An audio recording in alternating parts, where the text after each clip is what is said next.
Movie Park Germany originally opened in 1967 as Kirchhellener Märchenwald, a small fairy tale forest park. Germany had a lot of those, but the park got sold in 1977 and got transformed into Traumland, which means Dreamland.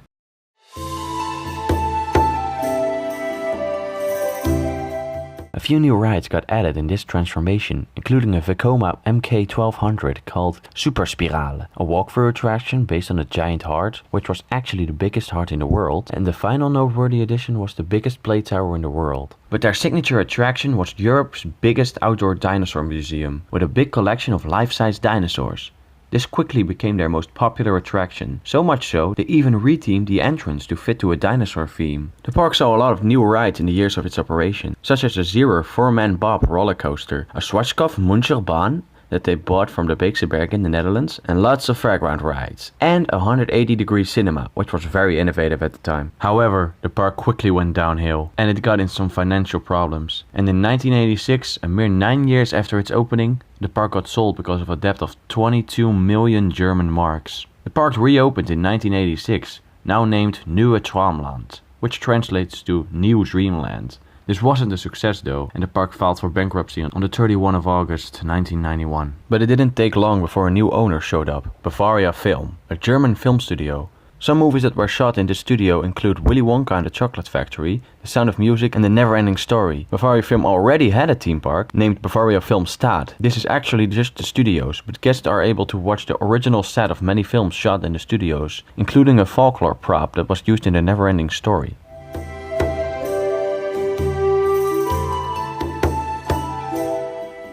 They bought Traumland to transform it in their second theme park, Bavaria Film Park. They kept the dinosaur museum, but most of the other rides got demolished. This new park mostly followed the formula of their first park, showing off sets from movies that were once filmed at the studios. One of these sets included The Never-Ending Story, being the most popular set on display. However, the park wasn't a success, and Bavaria Film Park already closed in 1994. And Bavaria went back to their studios and original park. But this ending was about to become the beginning of another movie-related park on the site, because Warner Bros. Were looking for a location for their second theme park, and they found it in the site.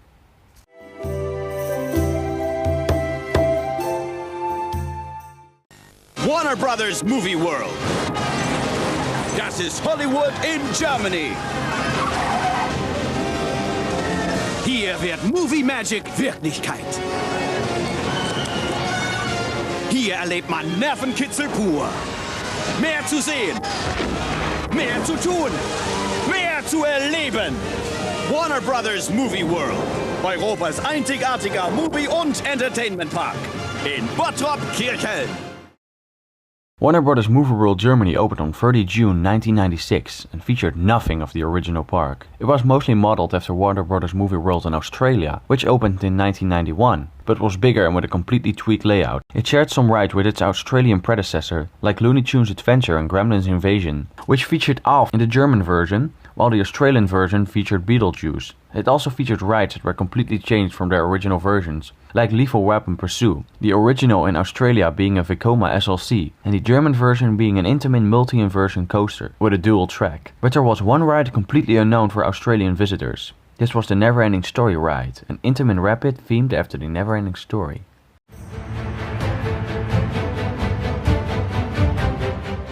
The Never-Ending Story was not featured in the Australian park in any way, shape or form, but Warner Bros. Did want to include a ride based on the IP, because it was very popular in Germany. They located it in the back of Looney Tunes Land, and featured an entrance themed like a German half-timbered house. People would then enter the outside queue, a small path leading through a forest. This would lead people towards another German half-timbered house. When people would enter this house, they entered a library, with the books getting bigger with every corner. Guests would then enter up in the pre-show room. After the pre-show, guests would enter the books themselves, walking along the symbols and letters, until they would reach the loading station. The station itself was a big turntable inside a cave, where guests would board one of the rafts and start climbing up the lift hill. There were curved windows on the side of the lifts, showcasing lighting effects, while the soundtrack, which was the movie soundtrack, was playing. The guests would then see an animatronic of Gmorg looking at them from the roof of the cave. They would then drift further along into the cave, with crystals filling the room now.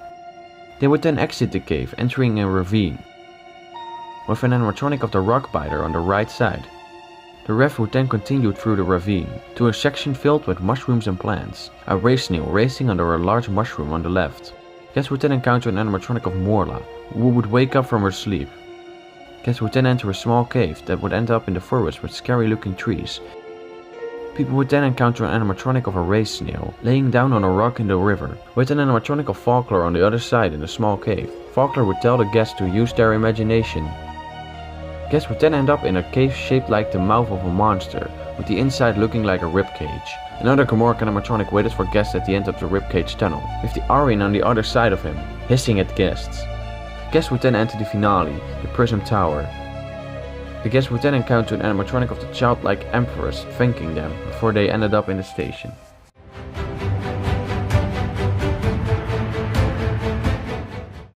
The opening of Warner Bros. Movie World Germany was not a flawless success. There were a lot of strikes from residents who feared American influence. There was also an accident in the park. A man got a heart attack on the Batman ride. Warner Bros. Were not happy about this and they sold the park to Premier Parks, who were known for being the owners of Six Flags, in 1999, 3 years after its opening. This didn't affect the park a whole lot though, since Premier Parks had licenses to Warner Bros., which meant that all the rides could continue operating the way they were. Premier Parks immediately started investing in the park, opening 3 new coasters. This didn't last too long though, because Premier Parks sold the park off again 5 years later. The park lost its license to Warner Bros. And got renamed to Movie Park Germany. All attractions had to get rethemed in order to remove the IPs. This didn't affect all attractions very hard, because some rides, like Lethal Weapon Pursue, which just got a few movie references removed and changed to Cop Car Chase. The Neverending Story ride, however, had a harder time, and it got changed to Mystery River.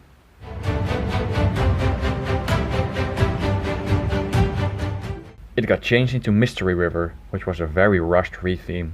Looney Tunes Land itself got changed into Wonderland Studios, which was just Looney Tunes Land but with all the references to Looney Tunes removed, and a few new characters, which were made by Movie Park Germany themselves, added. Mystery River was now part of this area. After entering the outdoor queue, which remained the exact same, guests still entered the half-timbered house leading into the library. However, all the books and other theming had now been hidden by hanging curtains in front of them. The pre-show also got completely removed from the queue. The station itself didn't change that much. It was mostly the music that had been changed, going from the epic movie score to one single piece of stock music.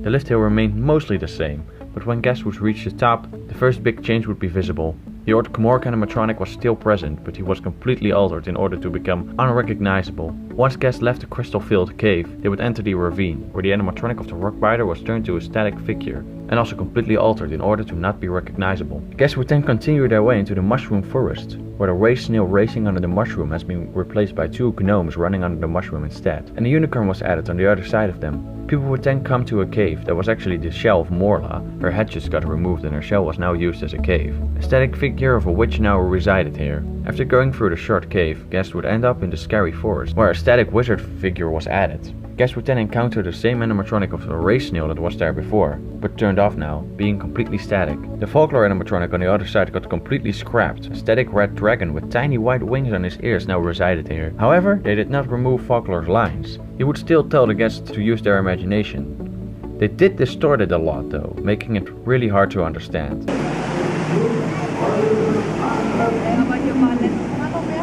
The ribcage cave remained unchanged, but the Gamorrean animatronic at the end of the cave was butchered in the same way the first one was, and the Arlen was removed. The Prism Tower in the next scene was actually still there, but the lights were turned off, making it invisible, except for the mountain on which it was located, and a few random static fairytale creatures were scattered around the mountain. The animatronic of the childlike Empress was reskinned to look like an old lady, one of the most random additions to this retheme. Movie Park Germany realized that this retheme was not the best thing in the world, and they kept changing the things almost every year. The red dragon didn't stay for long. Its color got changed to green a mere year later. The curtains in the waiting line got removed in 2007. This made guests able to see the old library theming again. The Wonderland Studios area, in which Mystery River was located, got transformed into Nickland in 2007. This meant that the original entrance to Mystery River got demolished and it got replaced by a simple sign. Mystery River now shared its new themed area with the Ice Age Adventure Dark Ride. This area was called Adventure Lagoon. The altered figure of the Rockbiter got replaced with a brand new static figure in 2008, which did not look like the original at all. The last remaining Neverending Story animatronic got removed in 2010, being the race snail. His head was the only thing to get removed though, leaving his shell behind. The hole which formerly housed his head being filled up with cement. The last change was in 2017, when the ribcage cave got completely removed and replaced by an outside scene, containing a static dragon, scorched walls and piles of wood.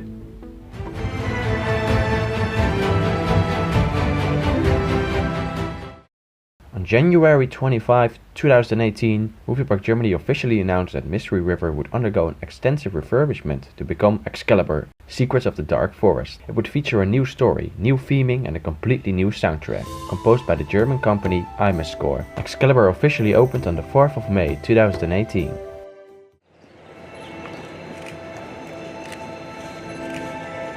In the name of the King Arthur! Im Namen König Arthurs! Im Namen König Arthurs!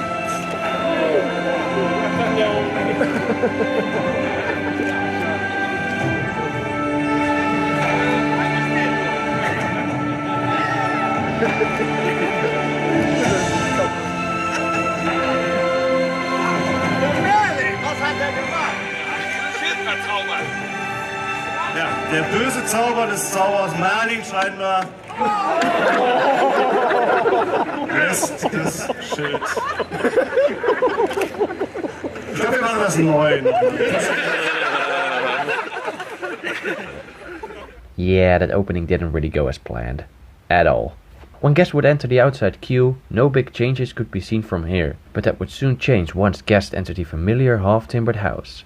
Guests enter the former library, now themed like a weapon arsenal, and are greeted by a cast member playing the role of a guard of King Arthur. Guests would then enter a rectangle room filled with banners of past kings of England. One banner, that is hanging above the entrance to the next room, tells us a bit about the Order of the Round Rafts, a play on the Order of the Round Table from King Arthur. Guests then enter the former pre-show room, now featuring the Round Table and a painting of Merlin on the wall, with a display of Excalibur under it, with the sword itself missing. The painting comes to life and Merlin tells us how Excalibur has been stolen, and that the guests need to help him get it back, before it falls in the hand of evildoers. He tells how he found a scroll in the hidden archives of the castle, that tells about a power that wants to have the magic of Excalibur for itself. He then says how this power is coming from the Dark Forest, and tells the guests to go after it.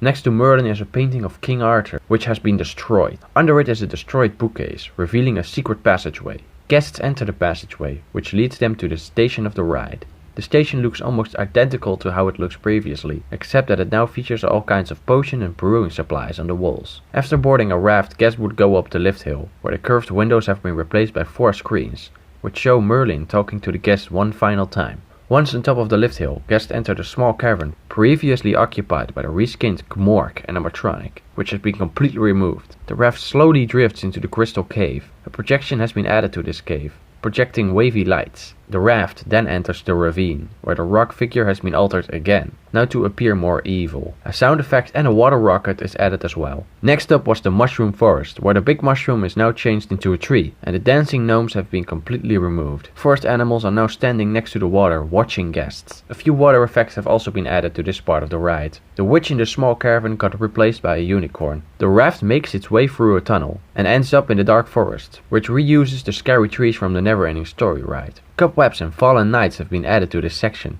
and the wizard got removed. The raft then starts to make its way to the small cavern, previously used by the green dragon. The empty snail shell has been replaced by eggs from the sea monster, and the sea monster itself can be seen swirling around the scene, slowly wrapping itself around a knight and spinning at guests. The raft then starts drifting towards the monster cave, where 2 fake flames have been added to its entrance. The spot previously occupied by the ribcage cave and later the dragon now reuses all of the wood, but added a lot of fallen knights, most of them tied to wood. Guests then enter a bat-filled cave where the old reskinned Gmork animatronic had been removed. The raft then makes its way to the climax of the ride, the big mountain with Excalibur at its foot, and water getting shot up into the air. The ivory tower from the Never-Ending Story ride can still be seen on top of the mountain, however, since it has never been removed. The raft now turns its way to the final scene, where banners light up and the old lady animatronic has been replaced with a static figure of King Arthur, which thanks the guest for returning Excalibur.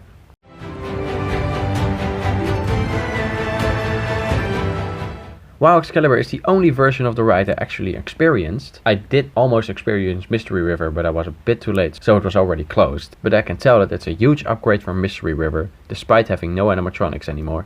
The Never-Ending Story ride does look superior in my eyes, however. I think that Excalibur does need some more work though, the rocks especially, which don't look good anymore. They definitely need a cleanup or a remodel.